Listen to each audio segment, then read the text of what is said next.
میں یہ بات بڑے زور و شور سے بیان کی جاتی ہے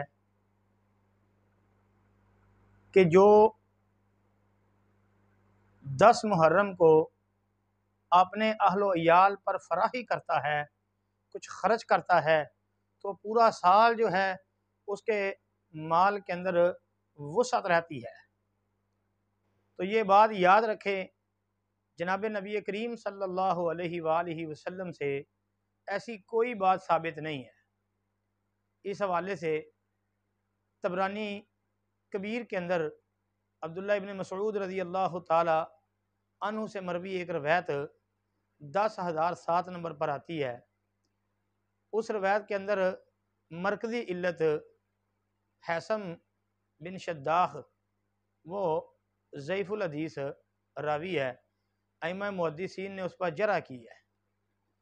جس طرح کہ علامہ حیثمی رحمۃ اللہ علیہ نے اس روایت کو مجمع الزوائد کے اندر ذکر کیا ہے اور اس کی نسبت طبرانی کبیر کی طرف کرتے ہوئے یہ بات کہی ہے کہ اس میں حیثم بن شداخ ضعیف جداً ہے۔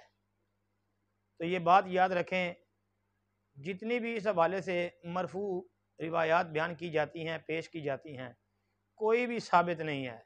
عبداللہ ابن مسعود رضی اللہ تعالیٰ عنہ والی حدیث، جابر بن عبداللہ رضی اللہ عنہ والی حدیث، ابو سعید خدری رضی اللہ تعالیٰ عنہ والی حدیث، یعنی مطلب اس حوالے سے کوئی بھی مرفوع روایت ثابت نہیں۔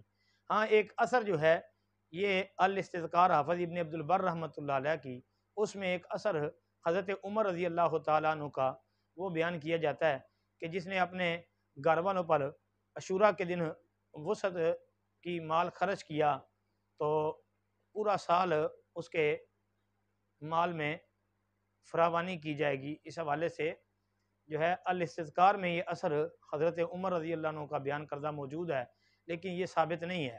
ایک بات تو یہ ہے کہ اس میں ابو محمد العابد ایک راوی ہے، اس کی توثیق جو ہے یہ کہیں سے مجھے نہیں ملی۔ دوسری بڑی علت وہ یہ کہ سعید بن مسیب حضرت عمر رضی اللہ عنہ سے بیان کر رہے ہیں، اور سعید بن مسیب کا حضرت عمر رضی اللہ تعالیٰ عنہ سے سماع ثابت نہیں ہے۔ صحیح اور راجح بات یہی ہے۔ سعید بن مسیب رحمۃ اللہ علیہ جو ہیں انہوں نے حضرت عمر سے سماع نہیں کیا۔ امام ابو حاتم رحمۃ اللہ علیہ، امام یحییٰ بن معین رحمۃ اللہ علیہ، اسی طرح جو ہے حافظ ابن ملقن رحمۃ اللہ علیہ، امام ابن القطان الفاسی رحمۃ اللہ علیہ، اور بھی کئی ائمہ، مثلا جامع تحصیل میں لالکئی نے بھی یہی بات جو ہے ذکر کی ہے کہ سعید بن مسیب کی عمر رضی اللہ عنہ سے روایت جو ہے وہ مرسل ہے۔ تو لہذا اس حوالے سے مرفوع روایات جو ہیں وہ ثابت نہیں، جو موقوف ہے حضرت عمر کا اثر وہ بھی ضعیف ہے، ثابت نہیں ہے جی۔